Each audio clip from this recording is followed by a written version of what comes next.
Brought to you by NBC bearing, भारताची पहिली bearing उत्पादक। अंबरनाथमध्ये भाजप उमेदवार पवन वाळेकरांच्या कार्यालयावरती गोळीबार, दुचाकीवरून आलेल्या हल्लेखोरांकडून 6 राऊंड फायर।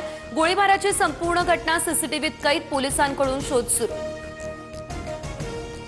अंबरनाथमधील गावदेवी मैदानामध्ये आज मुख्यमंत्री फडणवीसांची सभा, भाजप नगराध्यक्ष तेजश्री करंजुले यांच्या प्रचारासाठी सभेचं आयोजन। महायुतीच्या बैठकीत 142 जागांचा तिढा सुटला, भाजपला 90 तर शिवसेनेच्या वाट्याला 52 जागा, उर्वरित 85 जागांवर उद्या पुन्हा बैठक, सूत्रांची माहिती।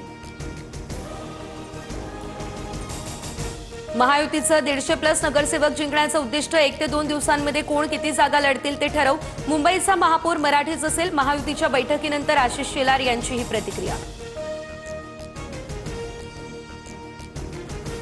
नवाब मलिक यांच्यामुळे महायुतीतून राष्ट्रवादी आउट, मलिकांच्या नेतृत्वात एकत्र लढू शकत नाही, महायुतीच्या बैठकीनंतर आशिष शेलार यांची ही घोषणा। ठाकरे बंधू युतीची घोषणा आणि वचननामा एकत्र जाहीर करण्याची शक्यता, दादरमध्ये प्रचाराची सांगता सभा, एकत्र घेऊन ठाकरे बंधू एकत्र शक्ती प्रदर्शनही करणार।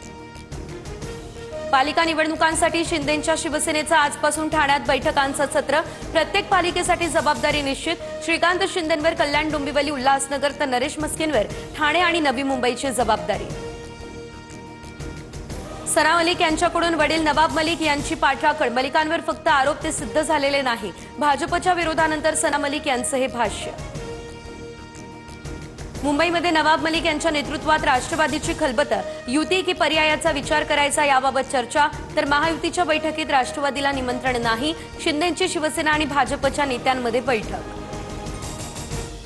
पिंपरीमध्ये दोन्ही राष्ट्रवादीच्या युतीसंदर्भात प्रस्ताव दिला, अजित पवारांच्या भेटीनंतर शरद पवारांच्या राष्ट्रवादीचे शहर अध्यक्ष तुषार कामटे यांची ही माहिती। ठाकरे बंधूंची मुंबई महापालिका निवडणुकीसाठी युती, काँग्रेस बाहेर, 1 ते 2 दिवसात राज ठाकरे आणि उद्धव ठाकरे यांच्या युतीची होणार घोषणा।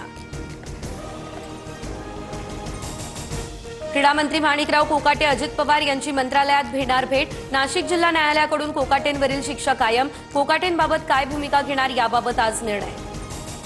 नागपूरच्या भिवापूरमध्ये शेतकऱ्यावर अस्वलाचा जीवघेणा हल्ला, गावकऱ्यांकडून जखमीला तात्काळ ग्रामीण रुग्णालयामध्ये केलं दाखल। मुंबईमध्ये देशातील पहिलं जेनझी पोस्ट ऑफिस सुरू होणार, महाराष्ट्र गोव्याचे प्रमुख पोस्ट मास्टर जनरल अमिताभ सिंह उद्या करणार उद्घाटन। पुणे शहरातील हवेचा गुणवत्ता निर्देशांक सातत्यानं मध्यम ते खराब श्रेणीमध्ये, महापालिकेच्या निष्क्रियतेवर नागरिकांकडून नाराजी। लवकरच ATM आणि UPIद्वारे 75% EPF काढता येणार, तर केंद्रीय कामगार मंत्री मनसुख मांडविया यांची माहिती, कर्मचाऱ्यांची EPF खाती UPI सोबत जोडण्याचं काम सुरू। नागपूरमध्ये थंडीमुळे आणखी दोघांचा झाला मृत्यू, पहिला मृत्यू तहसील पोलीस स्टेशन हद्दीत, तर दुसरा मृत्यू खापरखेडा पोलीस स्टेशनच्या हद्दीत।